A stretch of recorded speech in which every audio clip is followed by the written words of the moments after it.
غزوہ بدر سن 2 ہجری 17 رمضان المبارک جمعہ کے عظیم دن میں رونما ہوا۔ اسلام اور کفر، حق اور باطل کا یہ پہلا عظیم معرکہ تھا، جس میں اللہ تعالیٰ نے حضور جان جانا فخر عالم تاجدار کائنات علیہ السلام کی عظیم جاہ کے طفیل حضور کے غلاموں کو، اسلام کو، مسلمانوں کو فتح کامل کا صحرا عطا فرمایا۔ ایسی فتح جس کے نتیجہ میں کفر کی کمر ٹوٹ گئی، اور پھر بڑھتے بڑھتے وہ مبارک گھڑیاں بھی آئیں کہ جس دیش سے کبھی ہمارے آقا و مولا صلی اللہ تعالی علیہ وآلہ وصحبہ ووالدیہ وبارک وسلم نے مشرکین مکہ کی اذیتوں اور مخالفتوں کی وجہ سے ہجرت کر کے شہر شفاعت نگر طیبہ نگر میں نزول فرمایا تھا۔ اس مکہ مکرمہ میں نبی پاک علیہ السلام پھر اپنی ایک شاہانہ اور فاتحانہ شان کے ساتھ دوبارہ داخل ہوئے، اور کعبۃ اللہ کے اوپر اسلام کا جھنڈا لہرایا گیا، جو آج تک لہرا رہا ہے اور صبح قیامت تک اسی طرح لہراتا رہے گا۔ اس غزوہ میں کفار کا جو لشکر تھا اس کی تعداد تقریباً 1000 تھی۔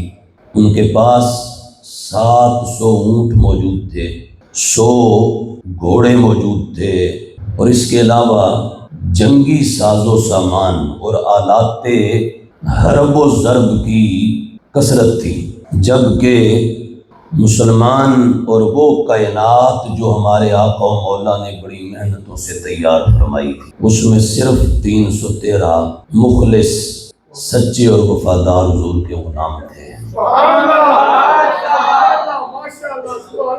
صرف 2 گھوڑے تھے، 70 کے قریب اونٹ تھے، 6 زریں تھیں، یہ جنگی لباس جس کو پہنا جاتا ہے اور جس سے دشمن کا وار روکا جاتا ہے، 6 زریں تھیں صرف، اور ٹوٹل 8 تلواریں تھیں حضور کے غلاموں۔ 60 کے قریب صحابہ وہ تھے جو مہاجرین میں سے تھے، مکہ شریف سے جو ہجرت کر کے مدینہ شریف آئے تھے، اور باقی سب مدینہ شریف کے رہنے والے حضور کے غلام، حضور کے صحابہ، انصار تھے، اور یہ سب مل کر تو 310 سے کچھ اوپر تھے، بعض نے کہا 13، 14، 17، مشہور یہ ہے کہ 313 تھے۔ اس جنگ کا جو سبب تھا، ایک تو یہ کہ مقام نخلہ، عرب شریف کا ایک مقام ہے، وہاں مسلمانوں اور کافروں کے بیچ ایک لڑائی ہوئی، اور اس کے نتیجہ میں ایک بندہ ان کا مارا گیا، تو اس کے خون کے بدلہ لینے کے حوالہ سے سارے کافر، ان کے ہاں یہ نعرہ چل رہا تھا کہ ہم نے خون کا بدلہ لینا ہے، اور پھر یہ بھی ساتھ ساتھ کہ انہوں نے حضور کو، حضور کے غلاموں کو نہایت ستایا مکہ شریف میں۔ وہاں سے ہجرت کر کے مدینہ شریف آ گئے، تو وہاں جب انہوں نے اسلام کو بڑھتا ہوا دیکھا اور دور دور تک اسلام کے اثرات جب مرتب ہوتے نظر آئے، اور اسلام بڑی تیزی سے جب پھیلنے لگا، تو مکے کے کافروں کو یہ بھی برداشت نہ ہوا۔ انہوں نے کہا ابھی یہ نیا نیا کارواں چلا ہے تو اس کو یہیں کچل دیا جائے۔ اس سلسلہ میں وہ بڑی مضبوط تیاری کر رہے تھے، اور عین اسی وقت یہ ہوا کہ مشرکین مکہ اور کفار مکہ کا ایک تجارتی قافلہ شام سے بہت بھاری سامان لے کر تو وہ مکہ شریف جا رہا تھا۔ نبی پاک علیہ السلام نے صحابہ اکرام علیہم رضوان کو فرمایا کہ ان کا تعاقب کیا جائے، وہ جو تجارتی قافلہ آ رہا ہے تو اسے پہنچ کر تو مال غنیمت کے طور پر ان سے ساز و سامان لیا جائے۔ حضور اور حضور کے غلام ان کے تعاقب میں نکلے تو اس قافلہ والوں نے ایک قاصد کے ذریعے مکہ شریف اطلاع بھیجی کہ مسلمان ہمارا راستہ روکنے کے لیے آ رہے ہیں، لہٰذا تم ہماری حفاظت کی کوئی تدبیر کرو۔ تو ایسے میں پھر مکہ شریف سے ابو جہل، عتبہ، شیبہ وغیرہ بڑے بڑے جو سردار تھے ان کی سربراہی میں وہاں سے پورا ایک لشکر تیار ہوا اور وہ مسلمانوں کے خلاف چل پڑا۔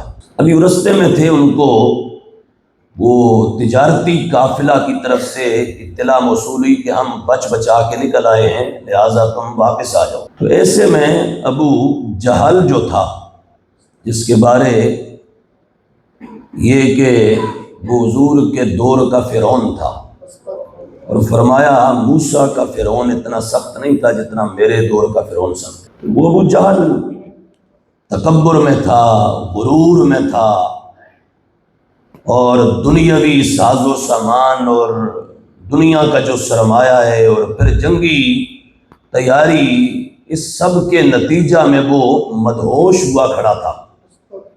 اس نے کہا نہیں، اب ہم واپس نہیں جائیں گے، ہم تو اب مسلمانوں کو زیر و زبر کر کے ہی چھوڑیں گے۔ لیکن انہیں کیا خبر تھی کہ یہ جو بظاہر بہت مختصر سی دنیا دکھائی دے رہی ہے، انہوں نے تو عرب سے نکل کے عجم کے تختوں کو بھی الٹ دینا ہے۔ انہوں نے تو کیسر و کسریٰ کے کنگروں اور میناروں کے اوپر چڑھ کے بھی عزت و عظمت مصطفیٰ کے جھنڈے لہرا دینے ہیں۔ اقبال نے کہا تھا کافر ہے تو شمشیر پہ کرتا ہے بھروسہ، مؤمن ہے تو بے تیغ بھی لڑتا ہے سپاہی۔ جب یہ ان کا پروگرام بن گیا کہ اب ہم نے لڑنا ہی لڑنا ہے، نبی پاک علیہ السلام نے اپنے صحابہ سے مشورہ فرمایا، اور ہر چند قدم کے بعد حضور فرماتے میرے غلاموں کیا خیال ہے تمہارا، کیونکہ مدینہ شریف سے تو جنگ کے ارادے سے نکلے نہیں تھے، اور جنگ اب کافروں کی طرف سے مسلط کی جا رہی تھی۔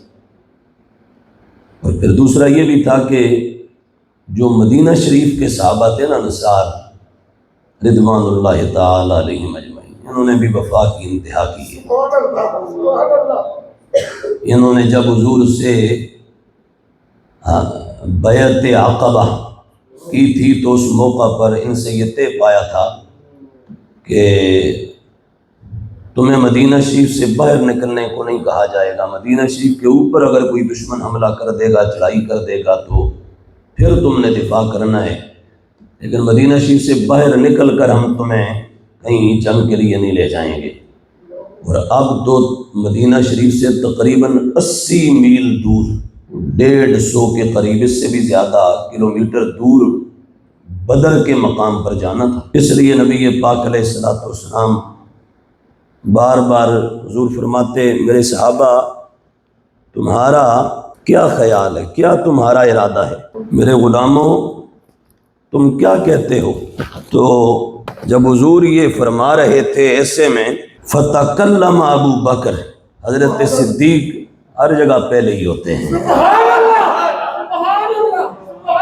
صحیح مسلم باب غزوۃ بدر حدیث نمبر 4621 اور دوسری جو نمبریں گے اس کے مطابق 1779 جب حضور نے مشورہ فرمایا تو صدیق کے اکبر سب سے پہلے بول پڑے۔ صدیق نے تو مکہ شریف سے جب نکلے تھے تو وہاں ہی سب کچھ چھوڑ دیا تھا، بلکہ نکلنے سے بھی بہت پہلے سب کچھ چھوڑ دیا تھا، حضور کی خاطر دنیا و ما فیہا سب کچھ کو قربان کر دیا تھا۔ وہ تو جدھر دیکھتے تھے انہیں یار ہی دکھائی دیتا تھا۔ وہ کہتے تھے کہ روئے یار من کعبہ، میرا قبلہ و کعبہ میرے یار کا مکھڑا ہے بس۔ انہوں نے عرض کیا حضور حاضر ہیں ہم۔ جب عرض کیا تو نبی پاک علیہ السلام فأعرض عنہ، نبی پاک علیہ الصلوۃ والسلام کی مراد جو وہ صدیق نہیں تھے، جو سرکار مشورہ فرما رہے تھے نا، فرماتے تھے غلاموں کیا ارادہ ہے، کیا خیال ہے، کیا چاہتے ہو، کیا ہونا چاہیے؟ تو اب اس میں حضور صدیق کا جواب، صدیق کا تو سرکار سینے میں دھڑکنے والا جو دل تھا اس کو بھی جانتے تھے۔ اس پر بھی ہم احادیث سے ایک بہت بڑا ذخیرہ پیش کر سکتے ہیں کہ حضرت صدیق کے دل میں جو کچھ تھا سرکار اس سے بھی واقف تھے۔ حضور نے فرمایا گویا ابو بکر میری مراد آپ نہیں ہیں، تو ثم تکلم عمر، پھر دوسرے نمبر والا بول پڑا جسے عمر بن خطاب کہتے ہیں۔ انہوں نے کہا حضور حاضر ہیں، آپ جو فرماتے ہیں حاضر ہیں۔ فارادان نبی پاک علیہ السلام نے فرمایا عمر میری مراد آپ کی نہیں ہے۔ فقام سعد بن عبادہ، اصل میں حضور انصاریوں سے پوچھنا چاہ رہے تھے کہ یہ کیا کہتے ہیں۔ جب حضور نے حضرت عمر رضی اللہ تعالیٰ عنہ کو بھی یہ فرمایا نا کہ عمر آپ نہیں، پھر کیا ہوا؟ پھر انصار صحابہ جو تھے ان کے لیڈر اور قائد حضرت سعد بن عبادہ رضی اللہ تعالیٰ عنہ کھڑے ہوئے، فقال، عرض کرنے لگے، ایانا ترید یا رسول اللہ، محبوبہ لگتا یہ ہے کہ آپ کی مراد ہم ہیں۔ حضور ہم ہیں، آپ ہم سے جواب لینا چاہ رہے ہیں۔ حضور آپ ہمارا جو وہ پروگرام جاننا چاہ رہے ہیں۔ حضور آپ ہماری سوچ اور ہمارے جذبات کا اظہار چاہتے ہیں اور ہم سے اس معاملہ میں مشورہ کر رہے ہیں۔ تو انہوں نے پھر کیا عرض کیا؟ انہوں نے نبی پاک علیہ الصلوۃ والسلام کی بارگاہ میں عرض کیا، والذی نفسی بیدہ، اس ذات کی قسم جس کے قبضہ قدرت میں میری جان ہے، لو امرتنا ان نخیضها البحر لاخذناها، حضور اگر آپ ہمیں حکم دیں تو ہم اپنے گھوڑے سمندروں میں ڈال دیں گے۔ سبحان اللہ، سبحان اللہ، سبحان اللہ۔ وَلَوْ أَمَرْتَنَا أَن نَضْرِبَ أَكْبَادَهَا إِلَى بَرْكِ الْغِمَادِ لَفَعَلْنَا، حضور اگر آپ ہمیں کہیں نا کہ یمن کے برق غماد پہاڑ کے سینے سے ٹکرانا ہے تو حضور آپ کے لیے ہم اس سے بھی ٹکرا جائیں گے۔ اور یہ تو انہوں نے برق غماد کا نام لیا، مقصود یہ تھا محبوب یہ تو چند قدموں پر بدر کھڑا ہے، سونا اگر آپ ہمیں کہیں کہ دنیا کے آخری کونے تک جانا ہے، محبوب ہم ناؤ دیکھیں گے نہ تاؤ، سونا ہمارے سامنے آپ کا وجود مسعود موجود ہے، ہم تو بہت پہلے اپنی جان تن من دھن سب کچھ آپ کے دستے مبارک پر بیعت کر کے آپ کے قدموں پر نثار کر چکے۔ محبوب اگر دنیا کے آخری کونے تک بھی جانا آپ کی مراد اور اگر آپ کا حاضر ہوگا تو ایک سیکنڈ کے لیے بھی ہم تحمل نہیں کریں گے، چل پڑیں گے۔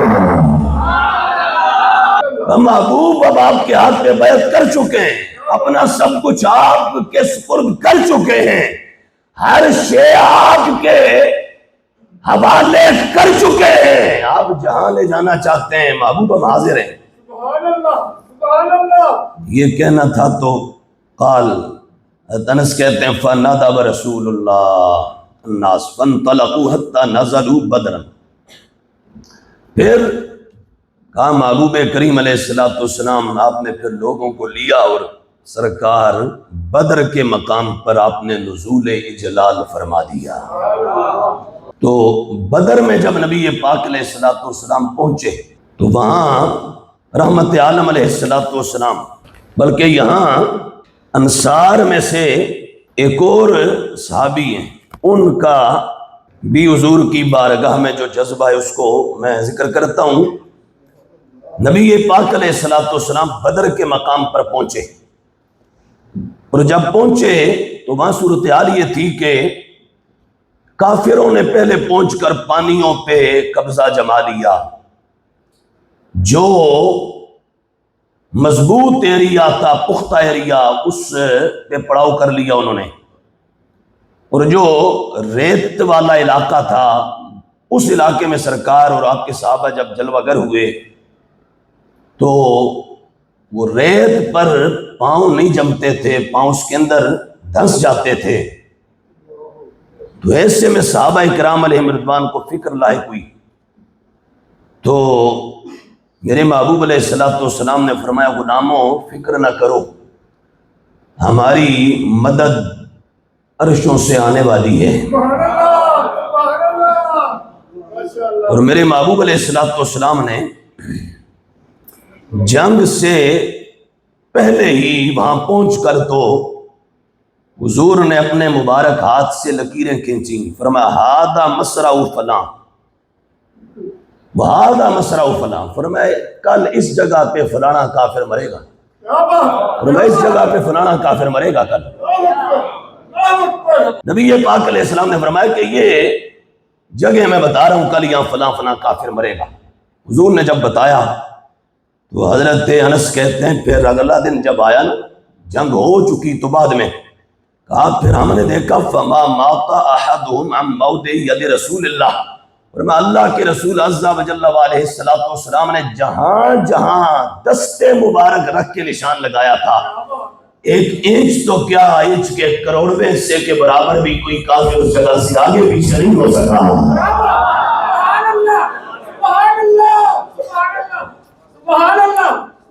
نبی پاک علیہ السلام نے گویا غلاموں کو بتا دیا، اور میں کل کی صبح کا جو سورج طلوع ہوگا وہ ہماری شان و شوکت لے کے طلوع ہوگا، وہ ہمارے روب و دبدبے کی وہ مثال رقم کرے گا کہ قیامت تک دنیا اس کی مثالیں دے گی۔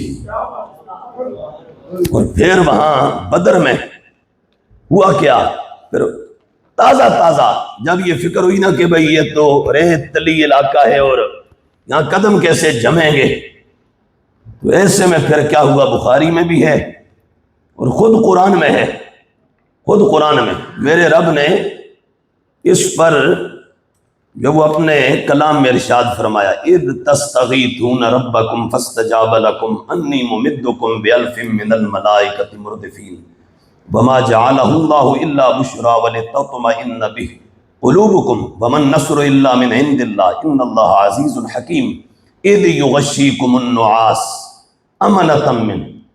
پھر یہ ہوا کہ اللہ نے ایک لمحے کے لیے حضور کے غلاموں کے اوپر امن، تسکین اور سکون طاری کر دیا، انہیں اونگ آ گئی، اور یہ اللہ کی طرف سے تھی۔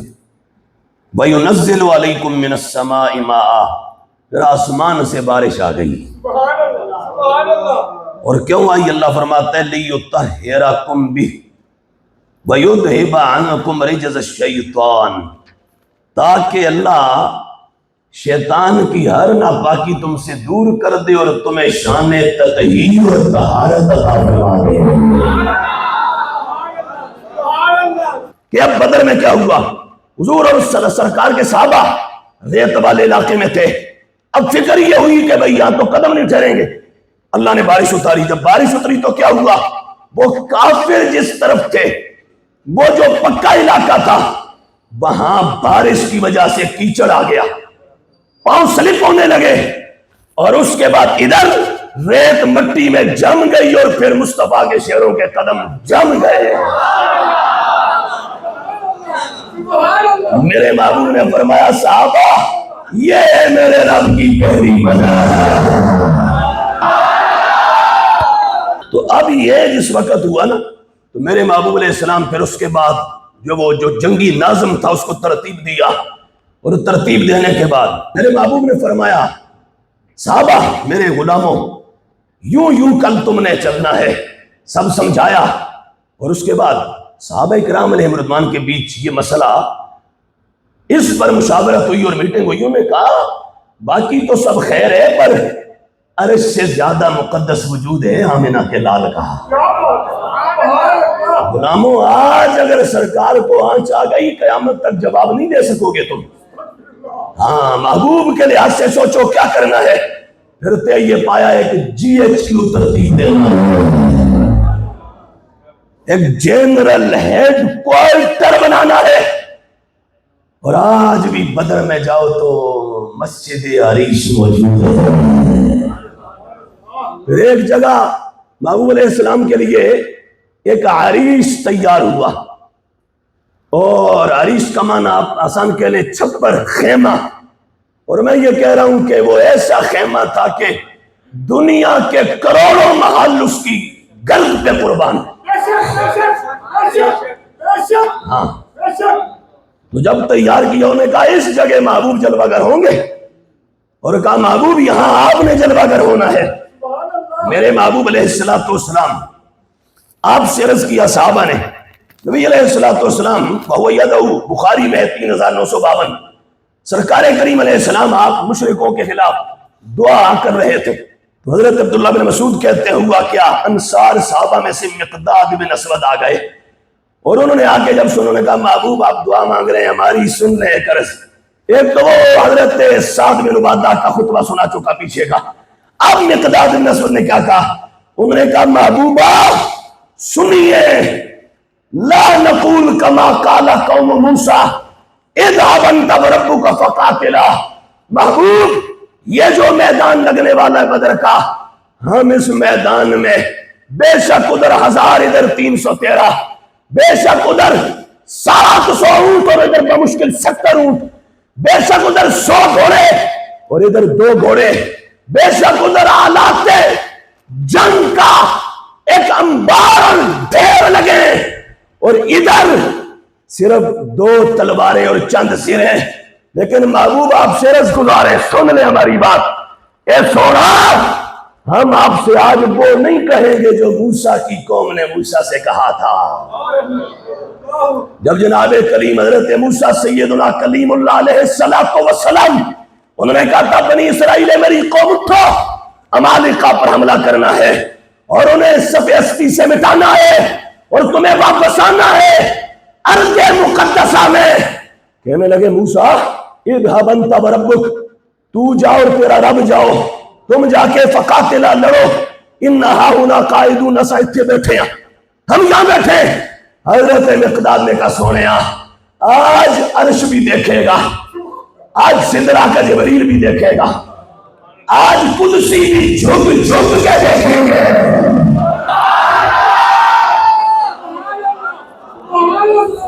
آج زمین والے بھی دیکھیں گے, آسمان والے بھی دیکھیں گے, آج حال والے بھی دیکھیں گے, مستقبل والے بھی دیکھیں گے. اور یہ آج جو 15ویں صدی میں خطبہ ہو رہا ہے اور پوری دنیا میں خطابات ہو رہے ہیں, یہ اسی کا ایک تسلسل ہے. مقداد نے کہا سونے آج اے نہیں کہنا تساں جاؤ تے تھوڑا رب جاوے, اساں اتنے بیٹھے ہیں, اے نہیں آکھنا آج کیا کرنا ہے. کہ محبوب آج زمانہ ایک منظر دیکھے گا کیا, ولیکن نقاتل عن یمینک وعن شمالک وبین یدیک وخلفک. کہا سونیا مڑ تواڈے دائیں لڑاں گے, تواڈے بائیں لڑاں گے, اور تواڈے قدماں دے سامنے لڑاں گے. محبوبہ تواڈی مبارک پشت کے پیچھے لڑیں گے. سونیا تیرے قریب کسی کو نہیں آنے.